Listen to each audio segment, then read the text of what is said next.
Deuce Radio.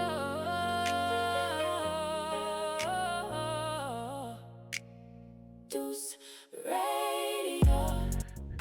Hello, everyone, my beautiful listeners, wherever you're listening. Thank you for joining and tuning in to this episode. And I hope all is well. I hope we're feeling blessed. We're feeling energized. We are going to the gym. We're taking care of ourselves mentally and physically.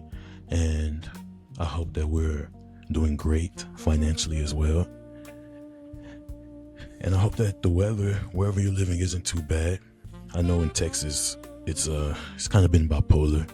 It's been hot, warm, rainy, humid. It's all over the place.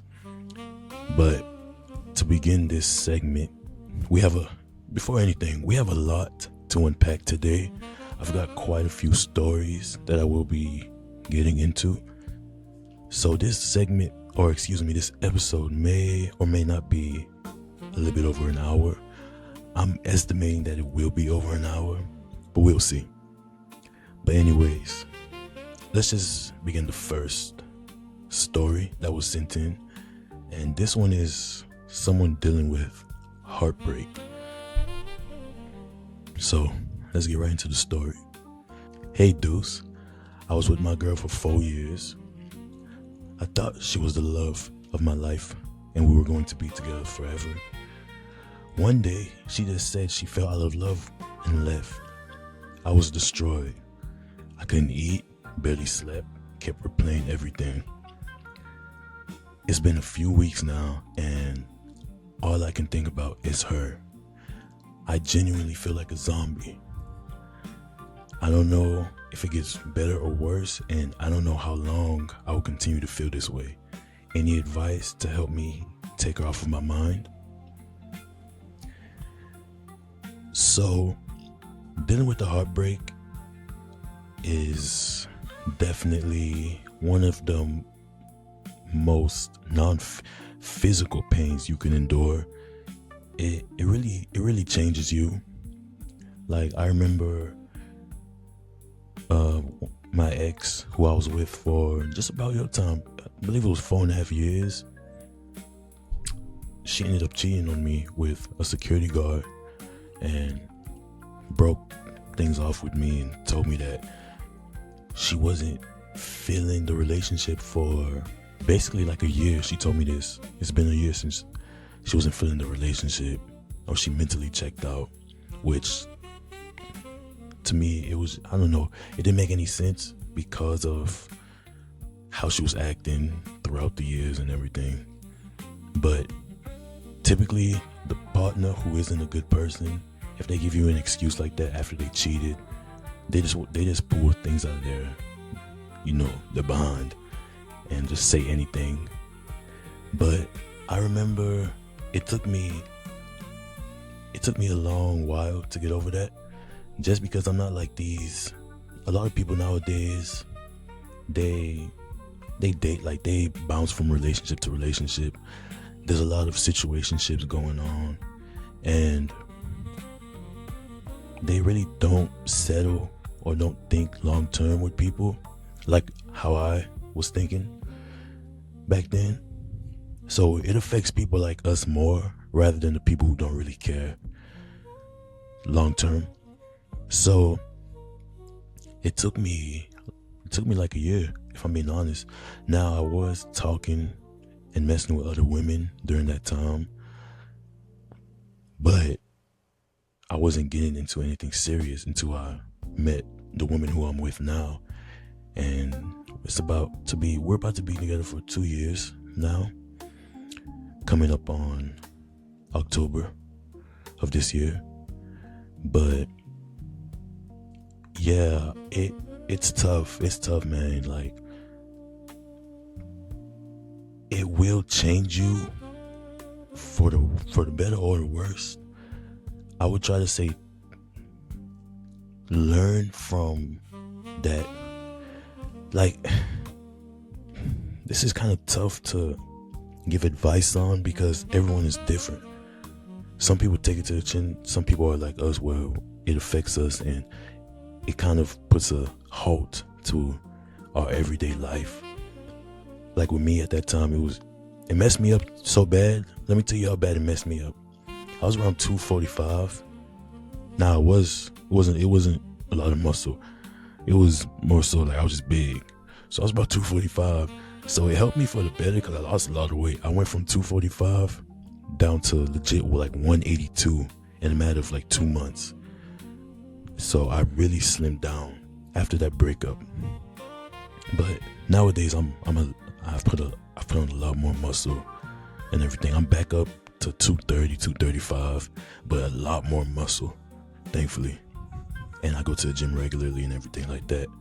But everything happens for a reason, my friend. She just wasn't the one. So I know it hurts right now. I know. Do things that will make you forget about her. Try not to be lonely during these times, because that would just make your mind just continuously bring her up. So please do things that you find positive. If it's going to the gym, if it's just going on walks, listening to music, if it's just hanging out with friends, being around family, late night drives, listening to music, anything that helps you distract you from her, do it. Shit, I was gonna say something, but y'all have to understand, I'm talking on this podcast PR trained, so I can't say certain things. But so look, long story short, even if you have to talk to, and this advice goes for women too, y'all could do the same thing. I'm big on both genders doing the exact same thing. If you're going through a breakup, if you feel like, hey, I need to talk to 2 or 3, 4 people to help me get over this breakup, do whatever you need to do, because at the end of the day, you are single. You could do whatever you need to do. If you want to have hoes, do what you need to do. I mean, I'm gonna be real, that's what I was doing. I had some more, I had about 5, 6 of them lined up. And I'm serious. Just to distract me. I wasn't doing nothing with them, I'm gonna be honest. But just to have them to keep me company. Because for the first 3 or 4 months, it was bad. I won't say 3 or 4, maybe like 2. Yeah, the first 2 months, 2 to 3 months, maybe 2.5 months, however long it was. Anyway, it was bad because I was thinking about her constantly. I wasn't eating. I was dreaming about this woman. It was bad. So once I started talking to multiple women, it distracted me and it took her out of my head. And the reason why it took me a year, I really got over her after 3-4 months, in all honesty, but I wasn't ready to hop into a relationship with anyone. And I was so picky to the point where anything that any of these women would do, argumentative or being loud, disrespectful, I'll just block them without any notice, without nothing, just block, because I wasn't trying to deal with that. Because when you're in a relationship going through that, because you love the person, you're gonna deal with it. But after the relationship ends, you're thinking back on things that wasn't healthy. That was toxic. Doing this and that, it was toxic. You begin to be honest with yourself, and you have to hold yourself to a higher standard. So you don't want to deal with those same things with another person if you want to get into another relationship. So yeah, I was messing with multiple women and I wasn't ready to get into a relationship, and I made it clear I wasn't leading them on anything. I made it clear with them, because I don't want to lead anyone on and break their heart and have them expect something out of me, which I didn't want. And there was a couple of them that really tried to have a future with me, but at the time I just was not ready. And I told them hey, right now I'm just not really ready for that. And some of them stayed, some of them were I understand it, and they left, which is fine. But you have to be honest with them. So brother, to you, whatever helps you get over this woman, do it. Now, I'm not saying go out here and just be hitting anything and paying for, streetwalkers. Nah, don't, to each their own, but brother, I wouldn't do that. That ain't what I'm telling you to do now. But anything that I mentioned that helps you get over this breakup, do it. Now, what I would recommend doing is definitely going to the gym. Definitely going to the gym and working on yourself. You don't want to stop that. And it could be peaceful as well, because once that toxicity leaves, you have to understand this, bro. If she just up and left you, like you mentioned, like you said in the email, one day she just said she fell out of love and left. Come on now, dog. You're just gonna go to your partner and say, hey, I fell out of love and just I'm leaving. I'm be real with you, brother. She's definitely sucking somebody else off right now. That's just the truth. They definitely in that motherfucker going crazy inside her. I'm gonna be honest with you, my babe. I ain't gonna sugarcoat nothing, cause nobody just up and leaves and just says, hey, by the way, I fell in love with you and yeah, I don't want to be with you, and then leaves. Someone definitely got her attention, and I know you hate to hear it, but that's just the truth. Someone got her attention, and who knows what they're doing right now. So delete everything you got of her, pictures, videos, everything. Delete her contact information, block her, delete the messages, everything. Erase this woman from existence from your phone and work on yourself for the better. And I guarantee you, she will. If you're a good person and you were a good person in the relationship, she would definitely regret leaving how she did. And she will try to come back. Trust me, she will try to come back. But then that's when you have to make the decision where you say, nah. Well, first of all, don't take her back. Bro, 100% do not take her back. But, listen, my babe, I'm a real nigga. If you want to hit, then boom. That's if you single still. If she come back and if you want to hit them up, hit, and then bounce. You heard me? I'm being honest with you, man. I'm serious. But don't keep her around. Don't try to be in a relationship with her again. Just end that. But that's my advice to you, my boy. Stack your money up, save up, get you a nice car, keep hitting the gym, work on your body. Make sure you're eating your protein, make sure you're eating your carb, your healthy fats, make sure you're doing your cardio, make sure you're hitting your legs. I know you men out there, make sure y'all hit legs now. You ain't trying to be big upper body and then your lower body looking like just straight, Slim Jim. So, yeah, my brother.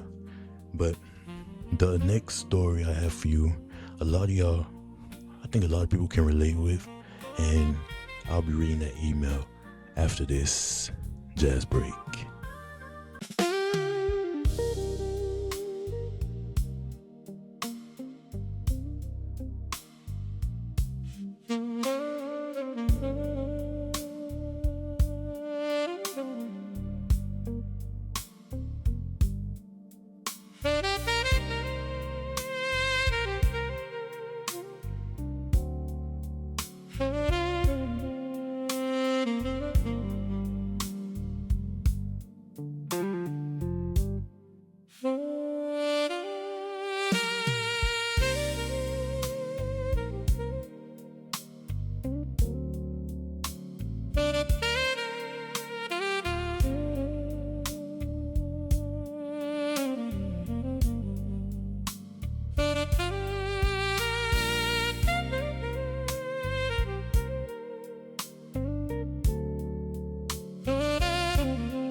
Welcome back to Deuce Radio.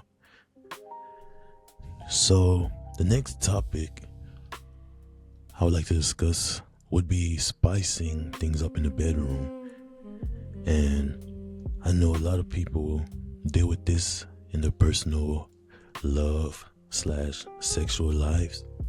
And I have an email which someone sent, which I'll be reading about. So let's just get into it. Deuce, my wife and I have gotten into a comfortable but boring routine after 6 years. We decided to have an honest and kind of awkward conversation about fantasies. We started small, new lingerie, trying different locations in the house, even playing a little game where we each picked one new thing to try every month. Would you recommend us trying anything else, or do you have any advice on what we can do in the bedroom to spice things up? Much love. Thank you. Viewer from New York. Hey, shout out New York. So, let's get into it. Also, I'm so sorry. Viewer name is Justin from New York, obviously. So, Justin, let's get into it. It's good that you guys were comfortable enough to have that conversation, but after 6 years of being together, you said it was kind of awkward. I wouldn't view it as awkward. I wouldn't think it would be awkward to have a conversation about anything sexual with my partner, and you shouldn't either. But maybe, for y'all, maybe it was just a little bit awkward. Maybe it was your first time discussing things to that level about fantasies. Typically with me, when I get with someone, I like to know their fantasies early on in the relationship, because with me, not to put my personal business out there, but I won't put my personal business out there. I don't want, the internet to know too much about me. But just know I'm very open-minded to trying things that my partner is into, and we'll just leave it at that. So what I can say is it's very good that you guys communicated about it, and you said you guys were trying different locations in the house, and you guys were even playing a game where we picked one thing to try every month, and the lingerie thing too. For men, we love when our women wear lingerie, anything sexy. It's like as she gets out the shower and this is an adult podcast / YouTube channel. But to be respectful, I won't say the word, but we love when our woman gets out the shower and it starts with a TH, ends in a G. And if she wears like those fishnet, I believe like legging type style, whatever they are, anything's like sexy that she can get from the sex store, like a sexy outfit she would throw on, that would already set the mood for majority of men who are into that. And whatever your woman wants you to wear as well. I know some women like that role play. They like the role play stuff. Now, I think y'all could take it to a higher level. Like y'all could do cops and robbers. Y'all could do like a scenario, like any fantasy type scenario that you guys are both comfortable with. Y'all can try. But yeah, for people out there who, let's say, I'm gonna give advice for people who are into those darker things or more fantasies or whatever, and you haven't discussed it with your partner because you aren't sure how they will react. I will tell you this: it's better to tell them sooner rather than later, because those fantasies, if you don't fulfill your sexual fantasies, then you won't feel mentally all the way in that relationship. And I would recommend you to just have a conversation with your partner, because you never know what they're into, especially if you guys never held those type of conversations.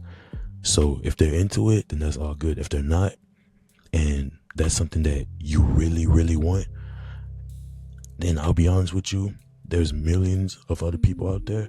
You will definitely find someone out there who are into the same sexual fantasies as you. And sex isn't everything in a relationship, but it plays a lot. It plays a lot. Like, it's at least 50% of the relationship. I'll be honest. It's at least 50%.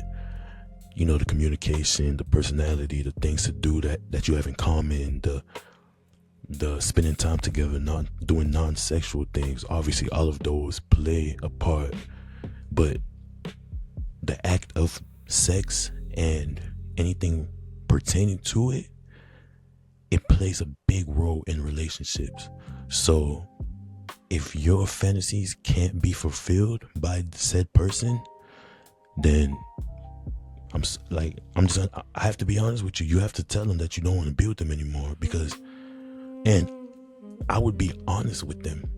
Don't guilt trip them into trying things that they're not comfortable with. But, look, listen, baby, because I know a lot of women like certain things done to them, and men are like scared. And I know, man, I don't even want to say it. So, but men are afraid to do these things. So women, go find you someone else who will fulfill those for you. If you have a conversation with your man, of course. I'm not saying go out and go just up and leave the dude, but sit him down and talk to him and tell him what your fantasies are. And if he says, I don't really want that, I'm not into that, and blase, man to woman, be like, hey, all right, I'm out. Just leave him. Don't even waste your time. And I'm serious. So that's my advice on that.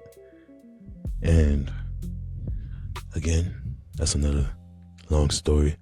But we're going to take a quick jazz break, and then we'll hop into the next story.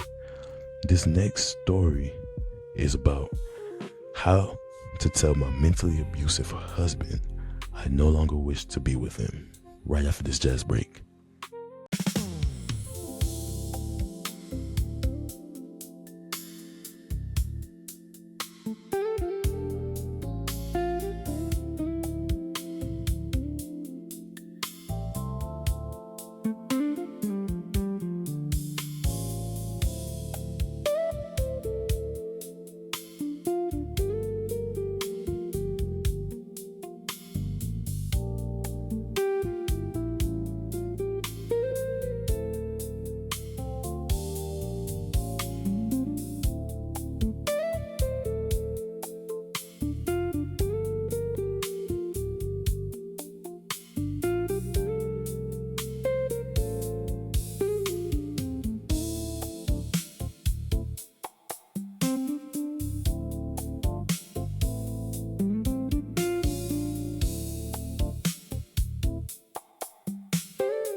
Hello, my beautiful Deuce radio listeners.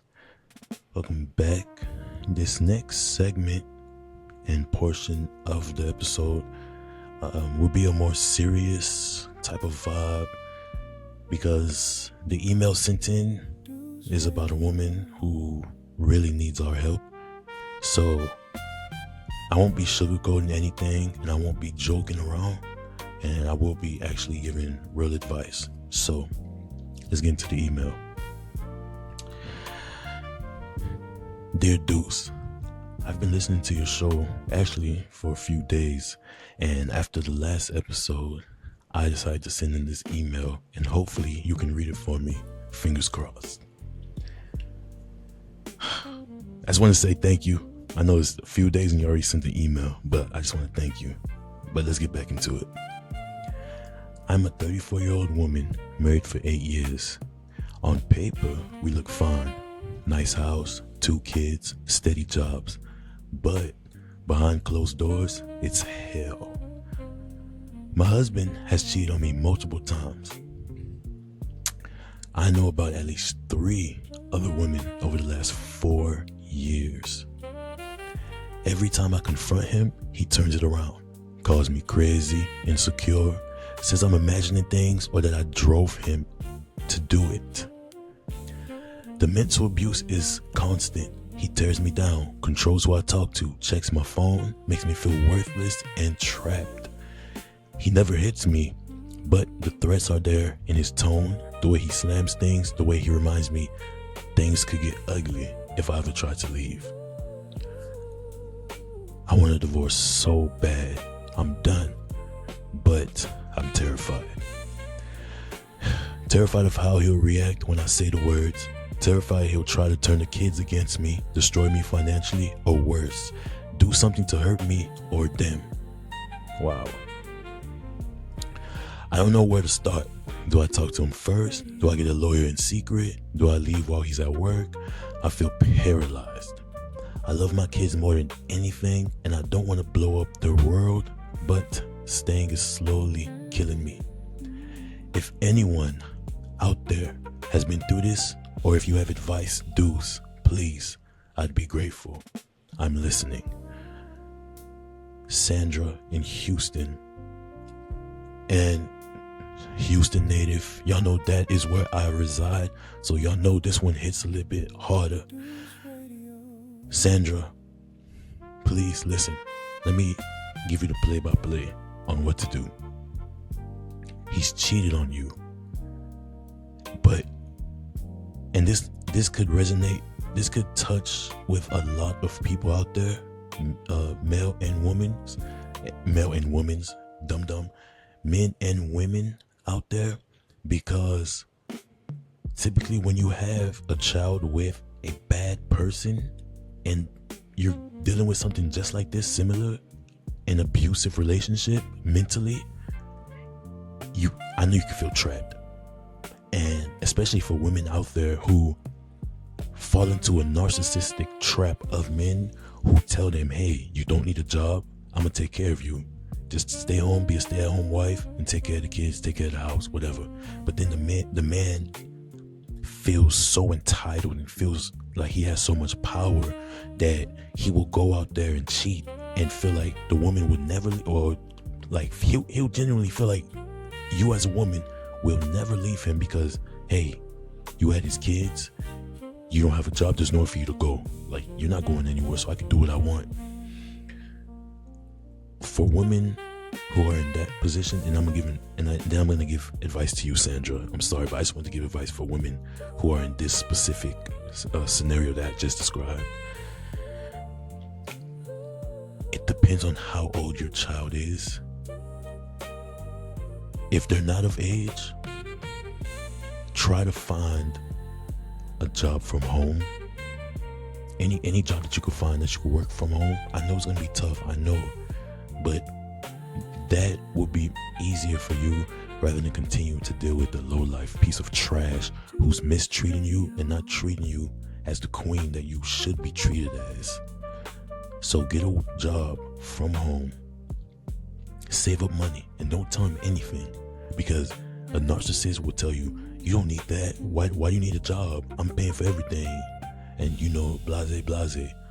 Never rely on anyone, especially not a man. Never. To all my queens out there, listen to what I'm saying. Never rely on a man. You only have yourself to depend on and to rely on. You have your own back. Get a job from home. Work. Save up as much money as you can. Find a lawyer and hit him with the divorce papers. Make sure you have everything on, like try to get video recordings, try to get text messages, proof, anything that you have against him that looks bad on him, save everything and never engage, never retaliate, and never go back and forth, and never escalate things to that level with him to where he could lash out or whatever. So always protect yourselves. And once you get those divorce papers, put them on child support. I don't care. Put them on child support.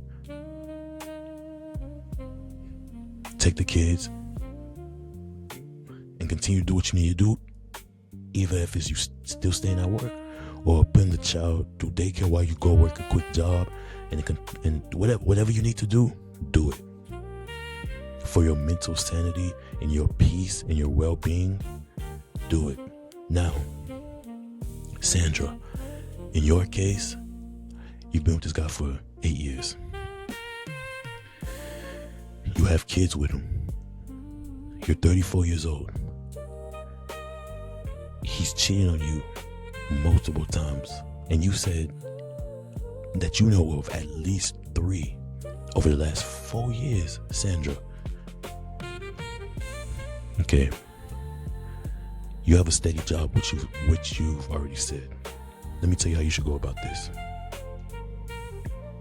Get a lawyer. Whenever he lashes out, record it. If you message him about something or a phone call, I'll suggest you get another phone, 2 phones. Whenever you call him about something and say, hey, you know, I just, like, when you cheated on me, like, I really don't appreciate that, and it's just been on my mind, and get his reaction, because he will lash out. He's a narcissistic bitch.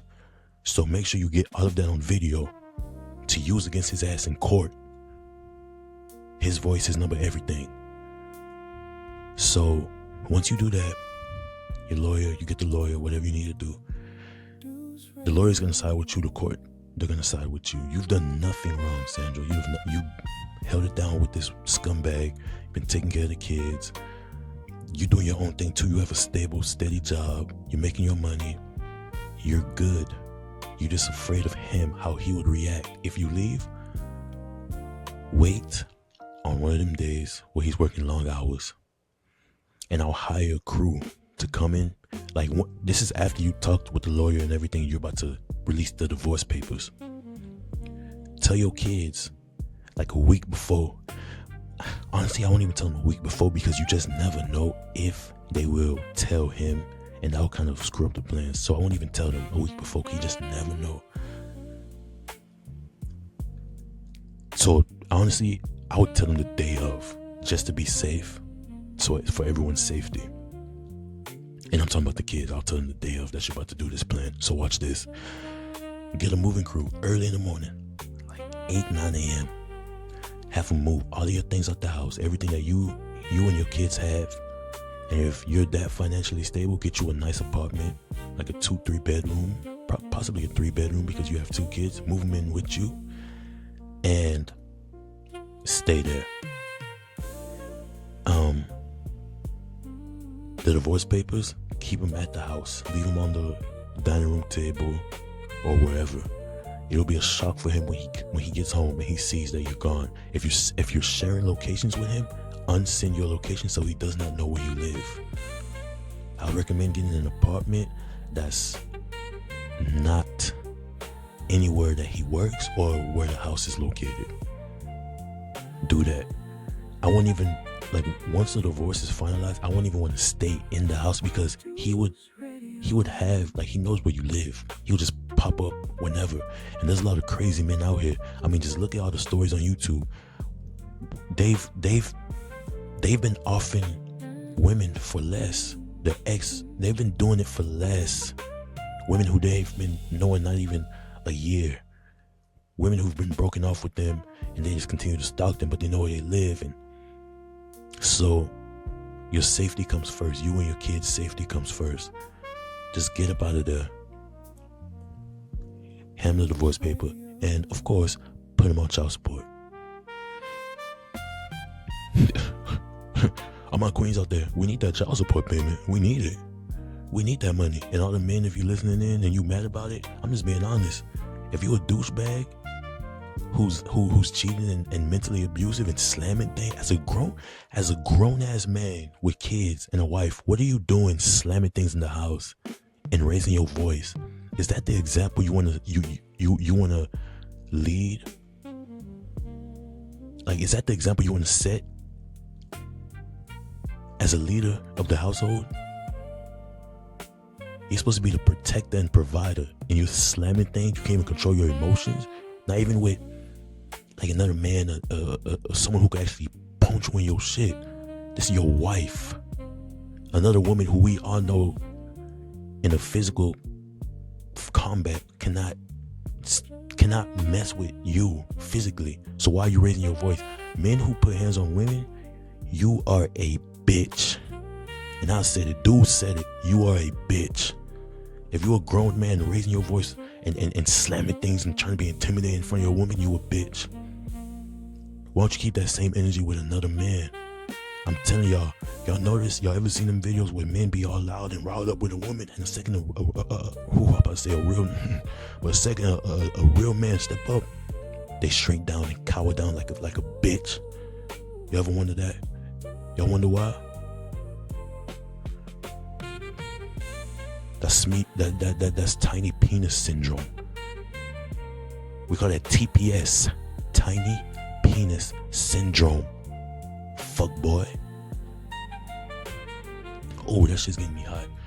Okay, Sandra, I'm praying for you. If you need help, you have my email. Email me directly. Whatever you need. If you need, you need some people to come take care of this man. If he try to stalk you, Deuce will take care of that for you too. You heard me? You heard me? Better ask about me. Ooh. Okay, Sandra, please. After whatever you get everything situated, hit me up and let me know that you're good, okay? And I will also be updating you guys and whenever Sandra gets situated and informing y'all if she's good. But that riled me up. I need to gather myself, and then we'll hit the next story.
this next portion of the story.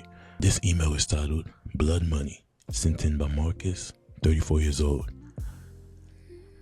What's good, Deuce? This is my first time writing in, but I've been locked in with the show after hearing just one of your episodes. Thank you, my friend. That moody saxophone intro always sets the mood for these heavy conversations. I'm 34 and I'm torn up about something I've never thought I'd have to deal with. Growing up, my mom was rough.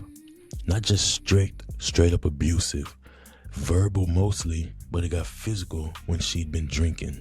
She called me worthless, stupid, a mistake that ruined her life. There were nights I'd hide in my room with the lights off, listening to her rant about how she gave up everything for me and my little sister. She'd swing on me for the smallest things, forgetting to take out the trash, bringing home a C on the test. My father wasn't around, so it was just us, and she made sure I felt every bit of her pain. As soon as I turned 18, I got out. I joined the military, worked my way through night school, and now I'm doing good. Really good. I run my own small logistics company. Congratulations, brother. I got a house, a wife who actually loves me, and 2 kids who will never know what it feels like to flinch when a parent raises their voice. Therapy helped me unpack a lot of what Therapy helped me unpack a lot of that childhood trauma. I forgave her in my own way, but I kept my distance.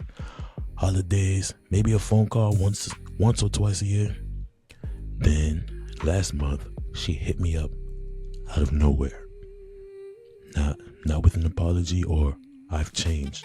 Nah. She's behind on rent, medical bills piling up from diabetes and bad knees, and her car got repossessed.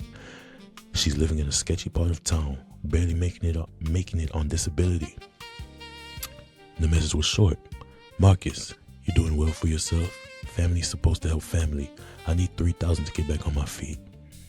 Nigga, please. Sorry y'all, that was unprofessional. I stared at the text for a long time. Part of me felt guilty. She's still my mom. She's getting older, and nobody else is stepping up.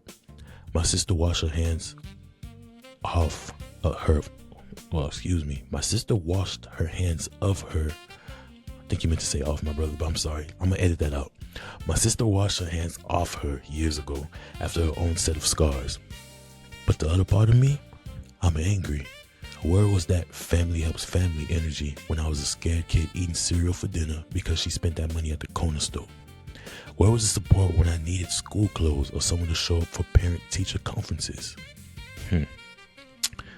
Now I'm the one who made it, and suddenly she remembers I exist. My wife says I don't owe her anything, that blood doesn't erase bruises. My therapist reminds me that helping her doesn't mean inviting her back into my life or pretending the past didn't happen. But man, it still feels cold to say no. What if this is her rock bottom and she actually turns it around? What if I help and she just keeps coming back with her hand out? I haven't replied yet. I'm sitting on the money, but my stomach's in knots every time I think about it. Deuce, I know a lot of folks in your audience probably got complicated family dynamics.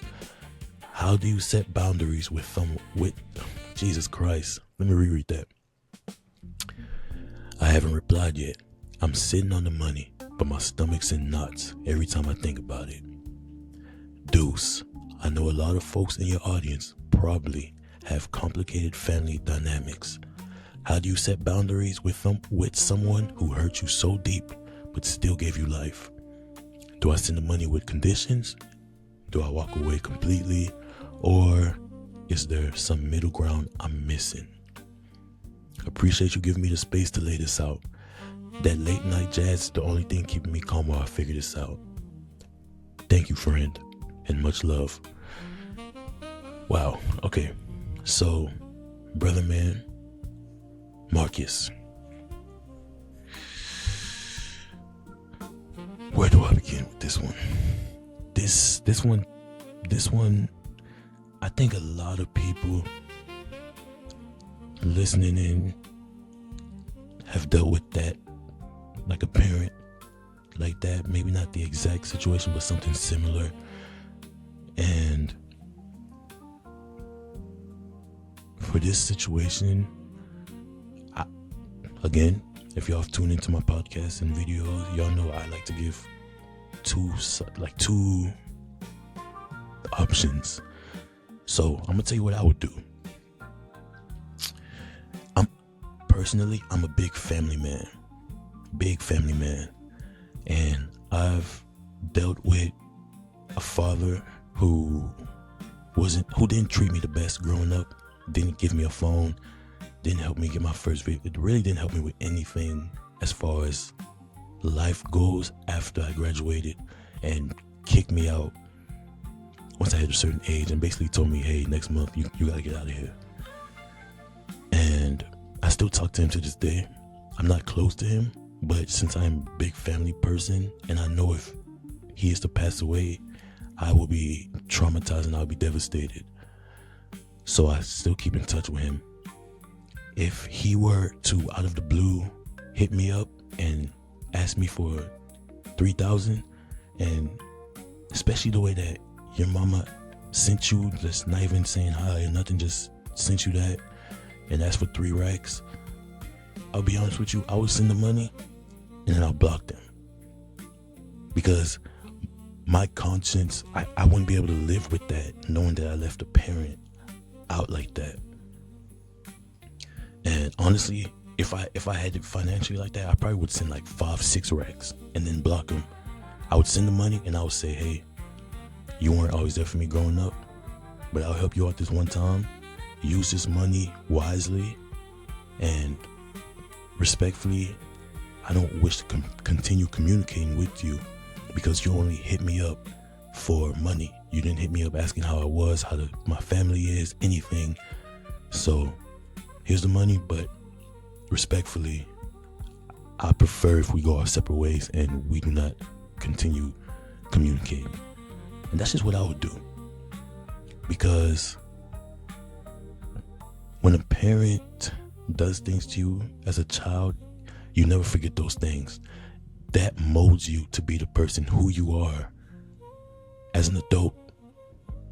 And you know, those traumatizing moments that you've endured, Marcus, especially having cereal for dinner while your mom was in the corner store and raising her voice and saying how y'all ruined her life. Man, that I know the pain, brother. And that's what I would do. Or you could take the other approach and be like, nah, fuck you. You mistreated us and you never really helped us, and I'm not gonna send you the money.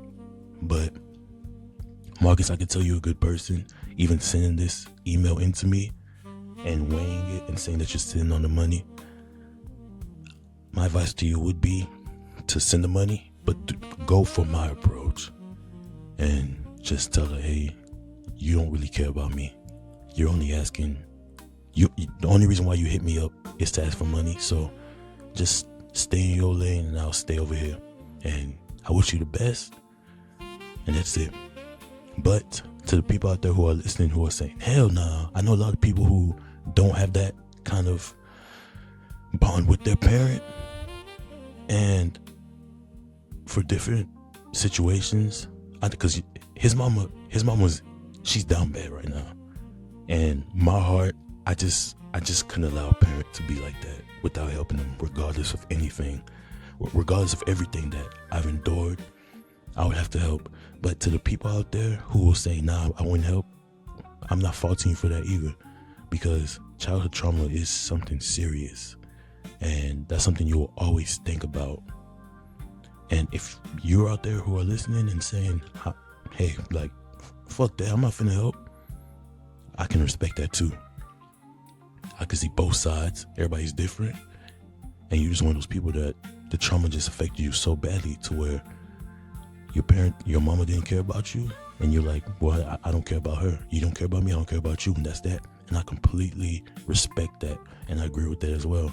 So, Marcus, whatever approach you would like to take it. But like I said, just from you emailing me and everything, And this email is recent, Marcus. You know, I'm quick with them. You heard me? I'm very quick. This email was